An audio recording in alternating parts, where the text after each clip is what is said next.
have good, clear time codes. That's Dean knows all. Yeah. Okay, we're rolling, and come up on me. We'll be up on you. Okay. Hi, this is Paula Gloria, and this show is called Farther Down the Rabbit Hole because we like to go into topics more deeply. It's always my great joy when I meet people who are experts in their field, because to be experts in their field, they have to understand a topic really deeply. When I was in Pritchett, Colorado, to check out a radon clinic because I was fascinated with what low-level radiation could do to address what we thought was incurable with cancer, I was hoping to meet the mayor of the town because Carl Pearson has a plan for town attorney general. But lo and behold, instead of meeting the mayor, I met a state representative, and he was so cool. So Wes McKinley, welcome to the show. Well, howdy, Paula. And I'm joined with Carl Pearson. He's been my guest many times, and I hope to have you in New York so you'll be a guest with all of us. But until then, we'll just have a meeting to be by air. So welcome. Thank you. And Carl, that town attorney general is very interesting. How about a county or even a state district attorney general? That would require statutory or constitutional change. At least in New York, the Constitution says that you cannot change the power of the district attorney by reason of any ballot initiatives. It's built into the law that the county official is elected, and you would be depriving that person of power if you created another criminal prosecuting authority. So but with a civil, you can do it because any town or village can hire a lawyer and just give them a baseball hat, and on top of the hat put town attorney general. There's no statutory requirement to be met. You just need to hire an attorney, call him what you want. I call that attorney a town attorney general, a county attorney general, but the duty would be the civil enforcement of the attorney general of the state, and to be in effect a composite of the SEC, the FTC, the Justice Department, the EEOC, and other agencies that try to enforce the laws favoring people. They're trying to enforce the laws for people, but they're not doing too good a job at it. So I would have an official of the town at government expense start enforcing the rights of people, and do so at the town level instead of asking an attorney general to do it. Say, Wes, you helped to save 7 million acres in Colorado, or I would imagine it's also an ongoing focus of yours. Can you tell us a little bit about that? In 1982, 250,000 acres, and that is a plot of land about 15, 20 miles long and about 5 miles wide. That land was taken over by the military for Pinyon Canyon Maneuver Site training area. And the way that was done, the guy showed up at the ranch place and said, "I'm buying your land, here's your $80. The rancher said, "It's not for sale." The buyer went to the courthouse, said, "Here's the $80. I want to fill out eminent domain papers. I'm from the government. Go move him off." And it happened in less than a month. The Army then give permission for the owner to come and get his personal property. And he was gone. It happened that quick. May I ask why they set a price of $80 on it? Well, that was what they figured it was worth. Is that 80 an acre? Yes. Mm-hmm. And is that 80 an acre a reasonable price, or is it absurdly low? Probably at the market back in 82, that was reasonable. And now they are coming in, and the documents we saw said and this is the Army, we the Army, have a unique opportunity to acquire a large tract of land for future U.S. and Allied training purposes. And that's how they started the process to get up to 7 million acres. There was a lot of opposition to that, and then we came down and we heard it was only 417,000. A lot of opposition. Now they are set on expanding by 100,000 acres. And ultimately then it will be 7 million. The United States government does have eminent domain rights given to them by the state. That's the only place they got them. The Constitution says we give the government the right to purchase property for courthouses, post offices, arsenals, mints, other proper purposes with the consent of the legislature of that state. And each state did. I've got an idea for you. Mm-hmm. This is one of my campaign issues that I raised when I ran for Attorney General, and it dealt with the Kelo or Kelso decision in Connecticut, Kelo, whatever the name was. And that is, I would have the legislature authorize the filing of a deed that renounces the right to condemnation as to the property at issue. Well, they could do that at the state level. And do it at the town level that also. So screw up the property so you can't condemn it. But we give the government the right to acquire that. And then Statute 3-1-102, we give the government the right to acquire private property by eminent domain. Every state did that. So what I did was just take that statute and say that does not give the government the right to acquire private property by eminent domain for the military training expansion of Pinyon Canyon. I changed our state law. Terrific. They told me you can't do that, that you cannot go against federal law. And I said, show me the federal law that says they can take property. Right, because the federal law was dependent on the state law. So you just changed the state law. The law's not there. Even a bogus law, which it would have to be because it would be against the Constitution, even that's not there. Each state give them the right to do that. So I just changed our law. And that's how I got it done, because the Speaker of the House said, no, you're not entering that bill. And I said, why? Well, he said, you can't go against federal law. And the argument was, it has nothing to do with federal law. Let me show you what our law book says, and I'm doing the same thing that we did yesterday, the day before, and we'll do tomorrow, which is amend a state law. Wow. So I amended our law. Said no eminent domain for military training purposes. Say, Wes, how many other states have followed suit? Were you the first state to do that? We're the first state, the only state that's ever done it. Texas has been talking to us about how we did that, because they want to stop a big transcontinental right-of-way that's going to go through Mexico. Now, Wes, is that because Colorado had so many acres that were threatened and other states don't? I have no idea. I know that it was a big issue, and it's in my district. I represent that district. So I started researching and found where we give the right to do it. Wes, do you know who owns that transcontinental roadway? No. The King of Spain. And do you know who represents him in the United States as his lawyer? No. Rudolph Giuliani.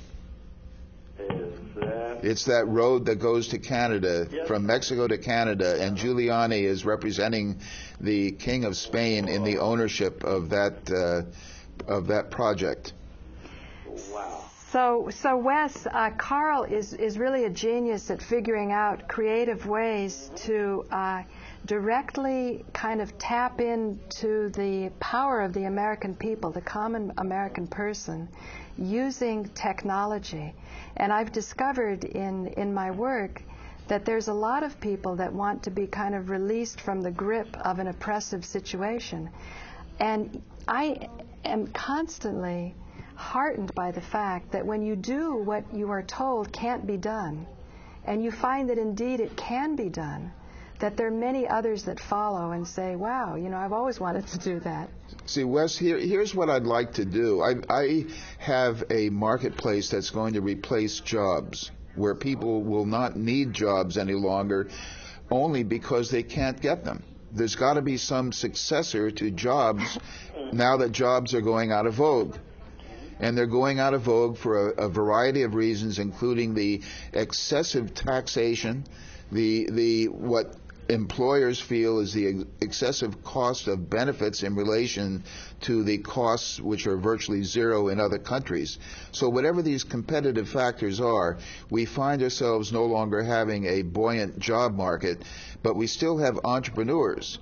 So what I've done is I've created a marketplace for tasks rather than for jobs, so that people can define the tasks that they are willing to do for money or for love or for barter, but basically the idea is for money and not the other ways of doing it.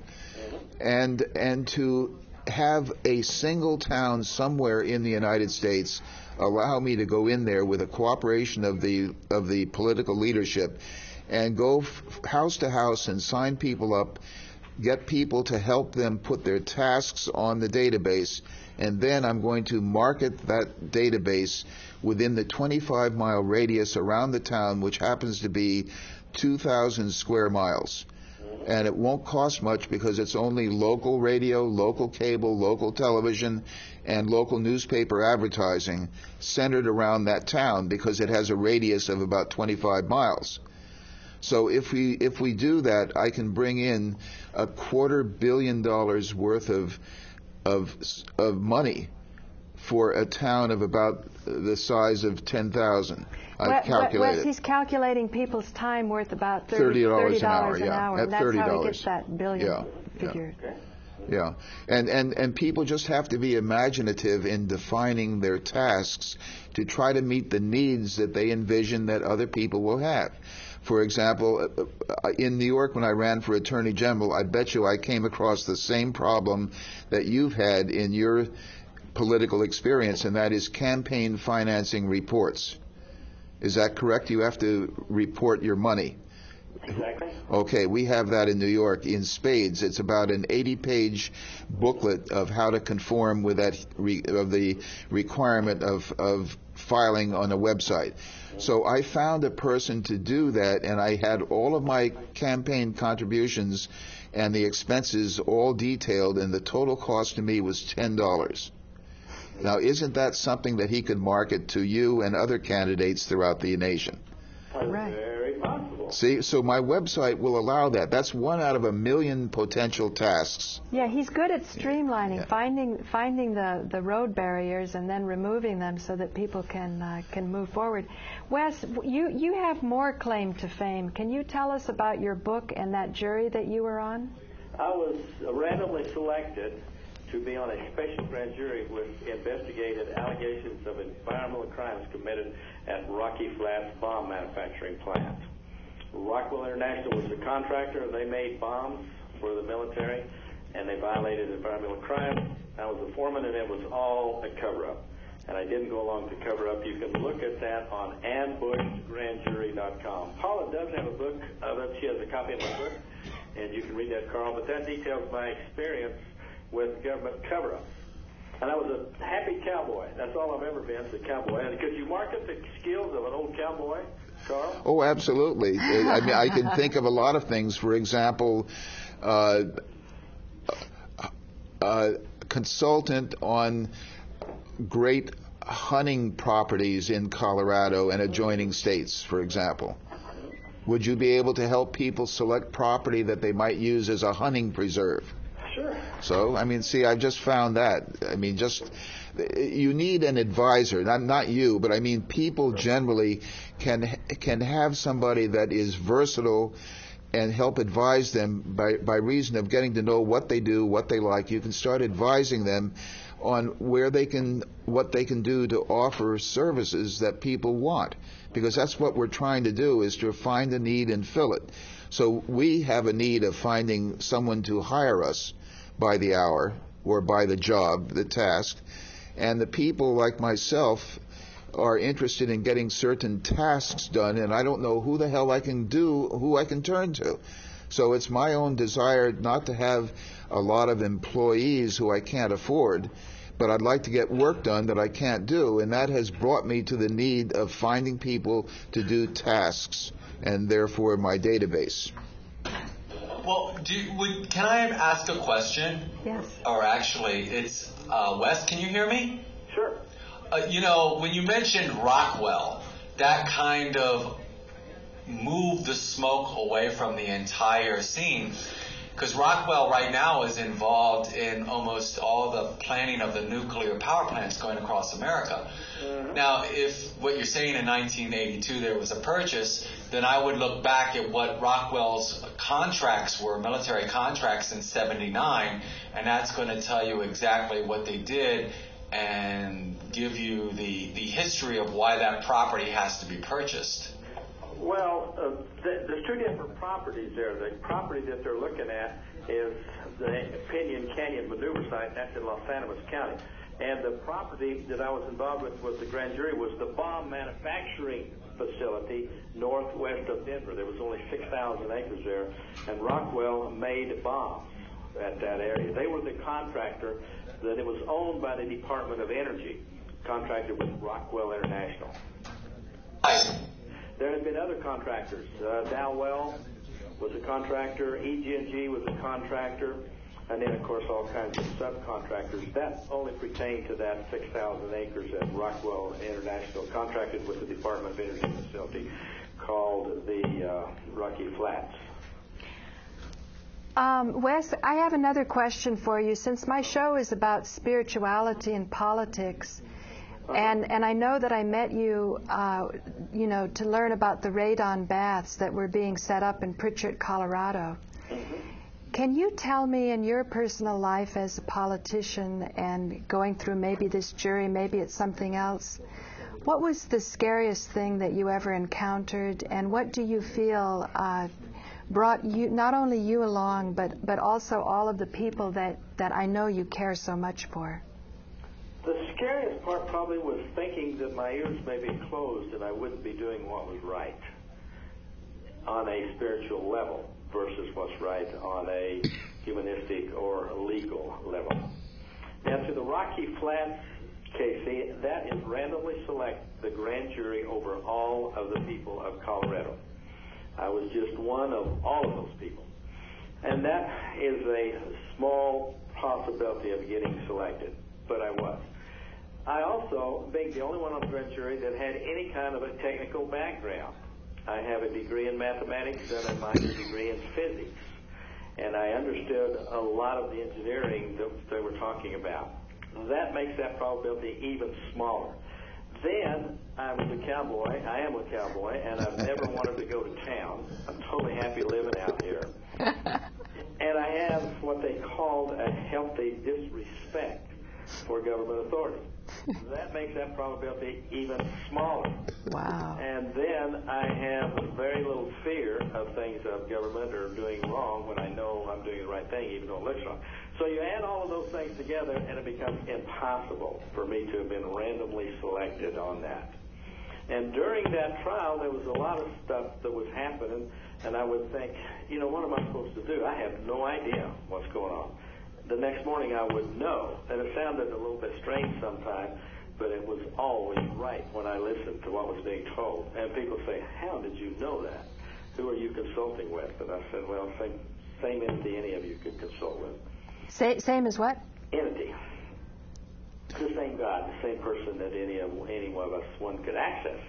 There's a spiritual force out there, and while I didn't actually seek that, it just happened. Wes, did you know of the doctrine of jury nullification? No. Let me tell you about it, and maybe you applied it. I did. Now you do know what I mean. Here is the rule. The judges are charged with the duty of telling you what the law is, and they tell you that you have a duty to follow the law. You determine the facts, but you have to apply that to the law and come out with a verdict according to law. So many people feel that the law is unfair, and they go ahead and decide what is just rather than what follows the law. And in doing that, they are defying the judge. Is there any criminal responsibility, or can they go to jail, or are they in contempt of court when they defy the judge that way? What's your answer? No. All the judge can do is reverse it.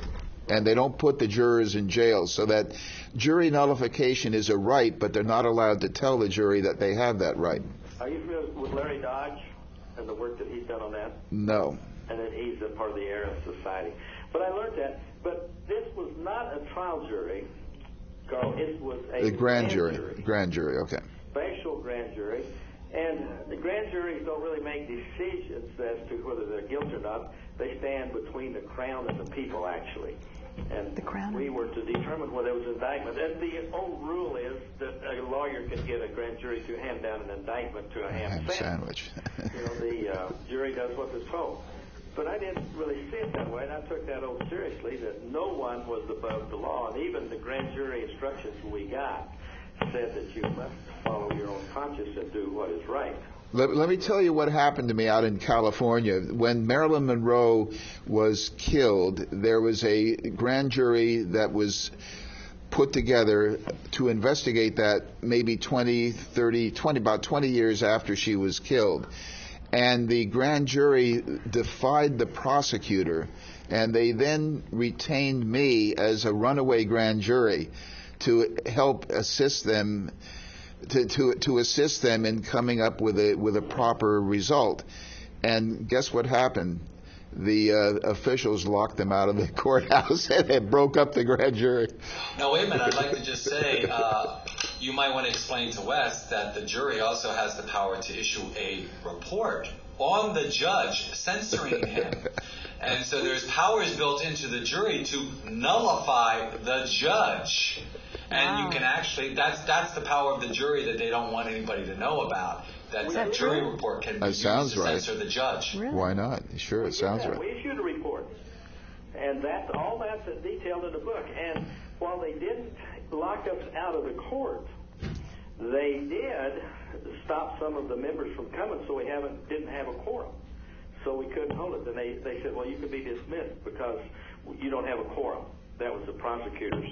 And I said, no. So I went to the clerk, and I said, send people out on the street. Send your officers out on the street, and you drag people in, and we will find them. If they're a citizen and have no felony warrants against them, then they can be sworn into the grand jury, and we'll do it.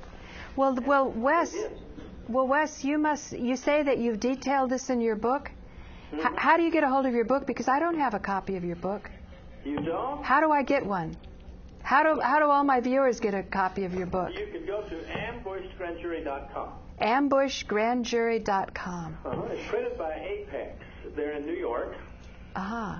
And when we were getting it ready, we worked on it for a long time. Sierra Club was very interested. Sierra Club? Sierra Club, yes. Sierra Club, big environmental group. They had given me a word or two for my work on that situation. And it was a good book. They said it actually read well. It's a good read. It's interesting. Yeah, I bet it is. I mean, if it's like you play music with you and Billy, it's the reason I asked you about the scariest thing you ever did or what was hard is a lot of times I find in my own life when I do what I think I can't do, but I have to do it because I don't see anybody else is doing it, and it needs to be done. It's like Carl says, how come I'm the only one that's suing Google, you know? Why aren't other people doing it? Something happens because it's what you're able to do, and it's a kind of a magical experience. And I found when you were playing your music, you give so much hope to people because the Radon Bath Clinic is for people who have cancer, people who've been told that their disease is terminal, that they're not going to live. And so then you go down there and you have a celebration and there's an opening. And then I start learning about other things, about the 7 million acres, and I start thinking, wow, what's going on in Colorado? We ought to connect with what's happening here in New York. And then I've got, stuff happening in California. So it seems a jury is made up of regular people. But it is strictly regular. But they need knowledge. Right, and we did that because I threatened to go out and start arresting people, so to speak, and bring them in as being jurors. I told the other grand jury and said, look, you got to come. Because we had the power. I knew. By that time I had learned what power a grand jury had. And they really didn't know what to do. And I had made some kind of threats, too. I had threatened to call the media and tell them what we were going to do, because the judge refused to let us hand in our indictments. And he wouldn't meet with us. And we had them all done. And the instructions said the jurors shall prepare indictments and hand them to the judge in open court. Say, Wes, do you find in Colorado that the media is cooperative? Because here in New York, we have grown to be very wary and suspicious of our media, even questioning the images that we saw during 9/11 as not being faithful to the event. But do you think, Carl, because it's about a grand jury or it's a little abnormal, that the media would have picked up on it? It's before the editors nixed Here's the what would have stories. happened if the judge released it, or if the prosecutor released the indictment as news, and if a runaway grand jury does it, it's less apt to be news, even though it's even bigger news. But it's less apt to be carried if a group of people say we're a runaway grand jury and this is what we would like to do, but the prosecutor and the judge won't allow us to do it. I don't think that AP would pick that up. Yeah. Well, we're getting a little removed from that, because what I told them, the judge wouldn't, said he was too busy to meet with us. So I told the prosecutors that we didn't need to meet with them, that I was going to walk into his open court, and the media was coming with me. And it was total bluff. I hadn't called anybody. I didn't know who to call. But I just felt like that was the thing to do. And I said, well, I'm just going to go into open court and interrupt his proceedings and hand him. I said, Your Honor, by the instructions you gave us, I'm to hand you these deliberations of our minutes and the indictments that we have prepared. And I'm going to hand them to him and walk out. And they didn't really know what to do, and they didn't know whether I was playing poker or not. But I did it, and it worked. So, Wes, what are some of the challenges you have in Colorado today? Let me ask about that challenge at the airport. Did they ever fix the luggage delivery line? Yes, we got that fixed at the EDIA. Yeah, we can handle that. That's something too that people talk about Colorado. They pick Colorado. We've become a state in the news, but they are no different than any other state. The challenges are the same, and I don't know why that Colorado has got some. I guess I could take some of that credit because of the grand jury thing. And I was telling about Sierra Club was going to write that story, going to do it. It was a story that needed to be told, and it would make money.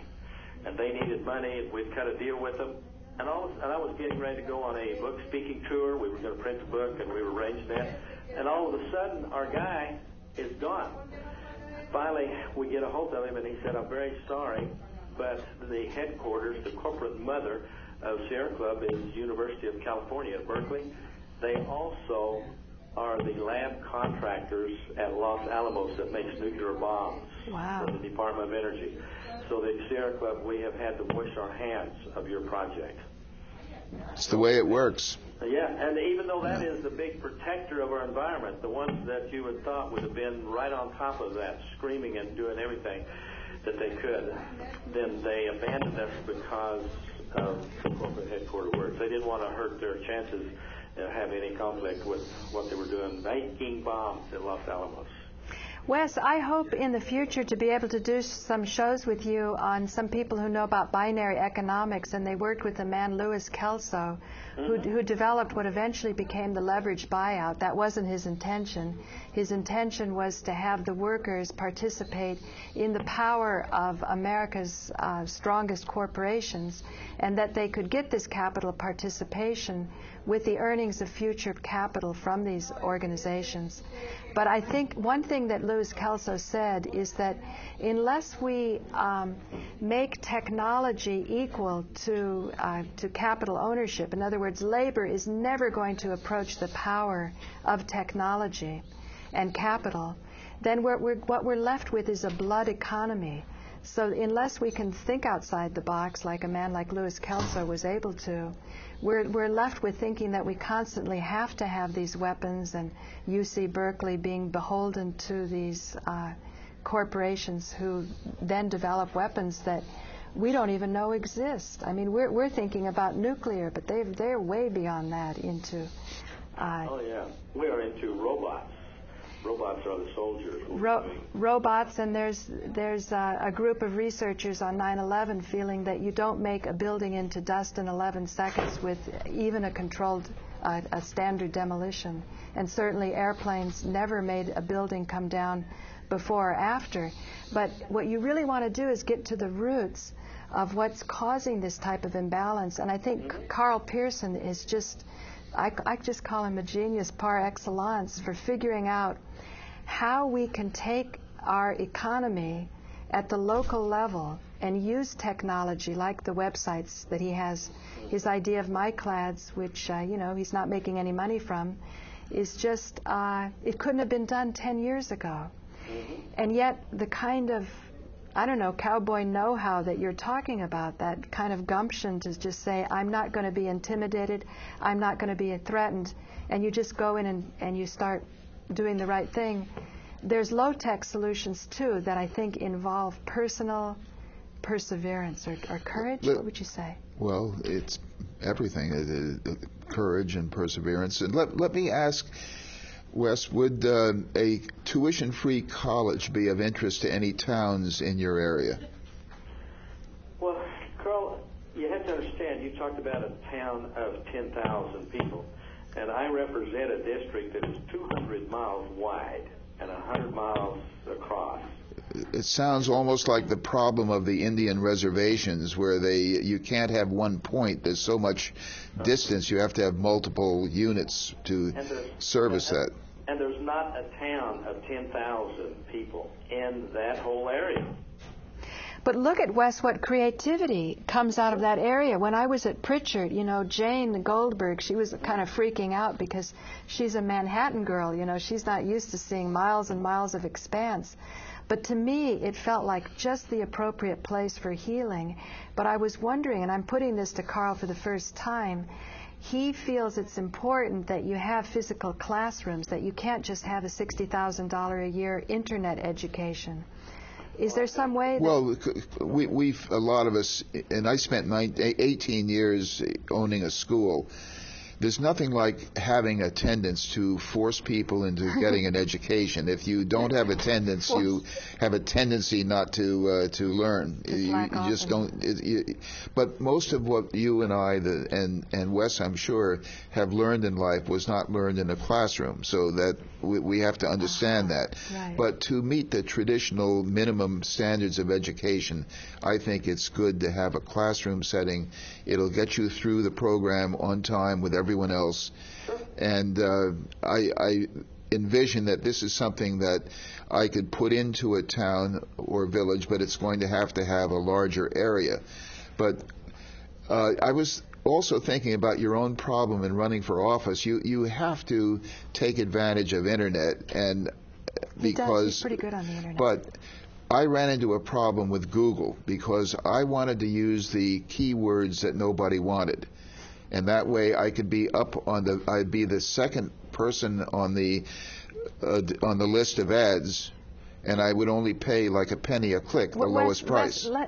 Give him an idea of some of the Well, words. I selected words That were like cheap like words. like jelly bean, mustache, and shithead. No one would want those words, right?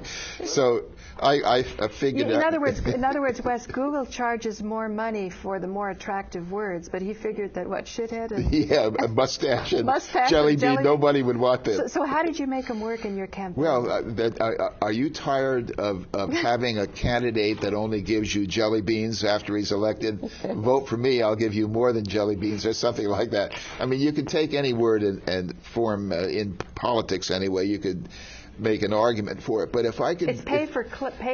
But if I could get a new email name on my list at a penny, then I was going to have 1 million emails list at a cost of $10,000, and I could work that list by sending them a weekly newsletter.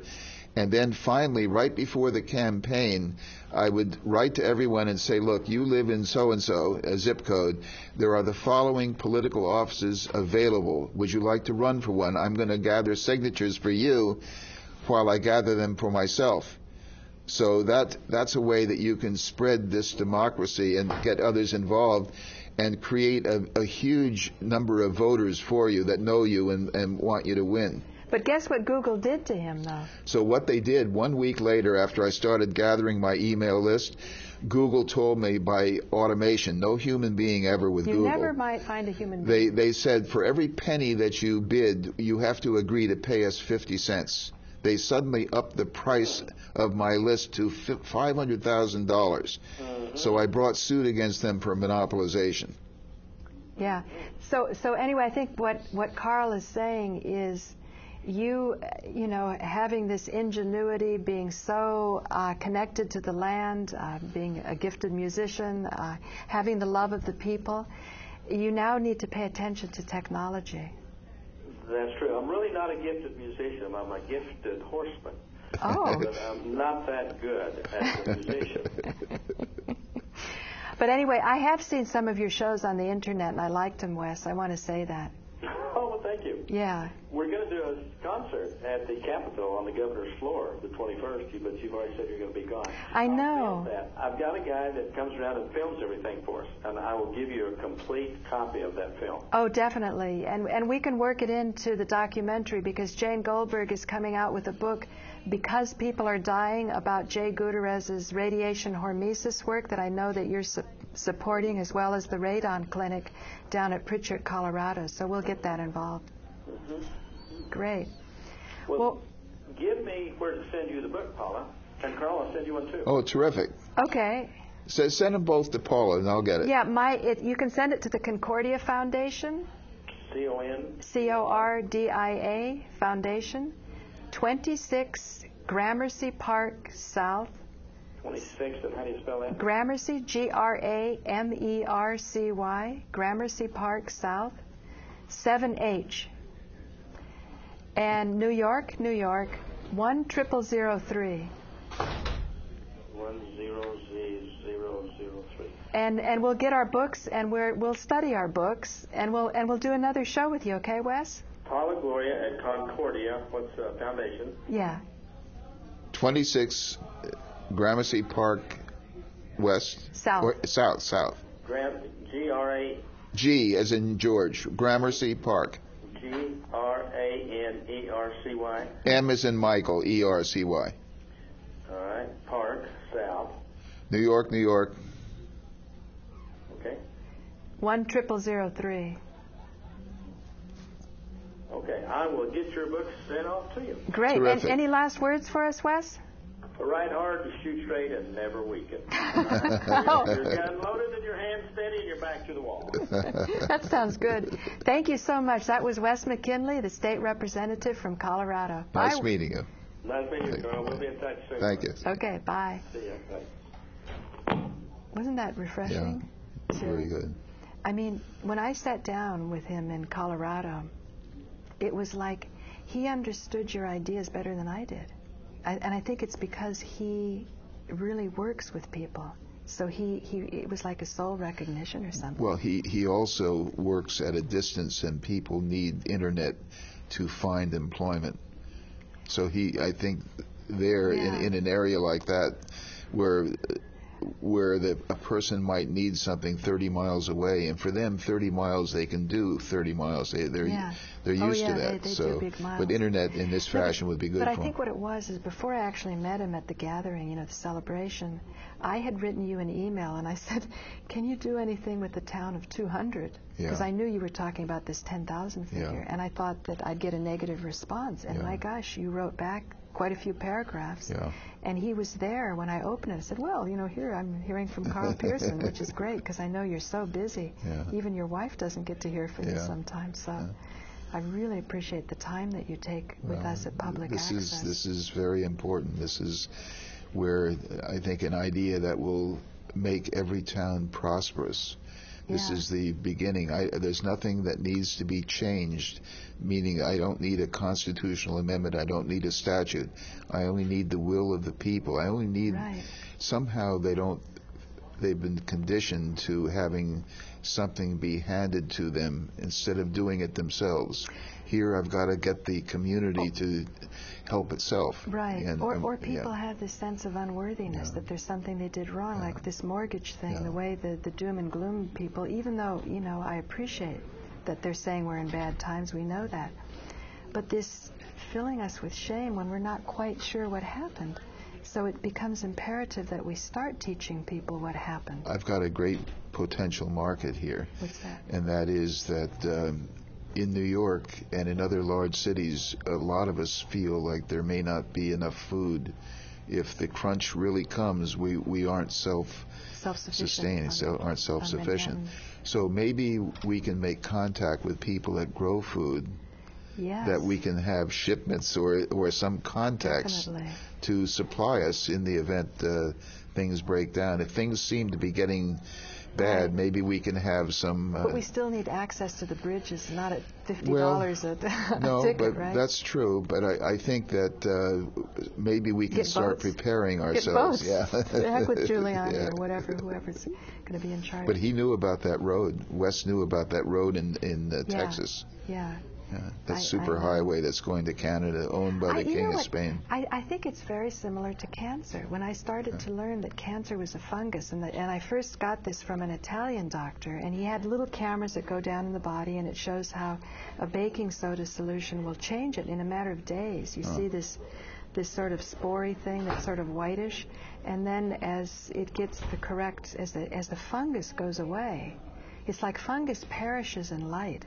And so I think, although it seems to be a drag to learn about corruption, it turns out, if you have fun people like you to sort of lead people through it, then the light goes and people go, wow, and then the corruption goes away, and the people can change their minds. People who might have done a dirty deal can say, you know what, I really don't want to go this way. I can join my class, or I can figure out another way to get my needs met. I mean, imagine if you can just rely upon the email to give you your daily bread.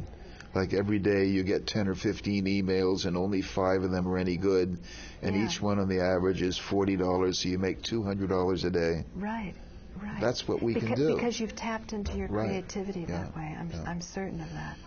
But imagine the 100,000 people we need as task managers. What a tremendous... I love that. Yeah, what so a tremendous much better than thing. account managers, because account managers are just churning accounts for commissions, and this way you really get and then you have an index of who is the best, who is profiting, who is getting the most for their people. And also kind of pumping them up to say, yes, you're worthy, you can go out and do it. Your apple pies are great, Paula, advertise them or whatever. So it's a new